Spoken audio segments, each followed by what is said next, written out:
এবার যাচ্ছি আমরা মেকং ডেল্টা টানেল দেখতে। প্রথমে আমরা একটা অটো গাড়ি নিলাম, নিয়ে ওখান থেকে গেছি একটা জায়গায়। স্থানীয়দের ওখানকার অনেক ফল টল আমাদের খেয়েছিলো, কাঁঠাল দিয়েছিল, একদম শক্ত শক্ত কচকচ করছিল। আর ওরা নিজেদের স্থানীয় ভাষায় গান শোনালো আমাদের। আমার ছেলে একটা রাবারের সাপ কিনেছে, সেইটা নিয়ে একটা গন্ডগোল হয়ে গেছিলো ওখানে। মানে এর গায়ে ও গায়ে সব ছুঁড়ে ছুঁড়ে মারছিল। একটা কাকু তো খুব রেগে গেছিলো সেটা নিয়ে, আর হাসাহাসিও করছিলাম আমরা খুব, সব ফোন টোন রেখে দৌড় মারছিল।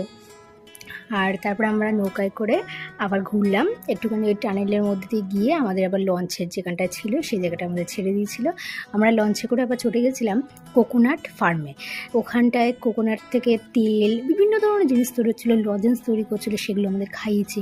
ওখানে একটা জিনিস দেখেছি জানেন তো, কোবরা সাপের ওয়াইন, মানে ওয়াইনের মধ্যে কোবরা সাপ রেখে দিয়েছে, ওটা নাকি স্বাস্থ্যের পক্ষে খুব উপকারী। আমাদেরও টেস্ট করতে বলছিল, বাবা খেয়ে মরি আমরা। ওখানে অনেক কিছু পাওয়া যাচ্ছিলো কিন্তু বুঝতে পারছিলাম না কী কিনবো, তাই একটা শুধু নারকেল তেল কিনে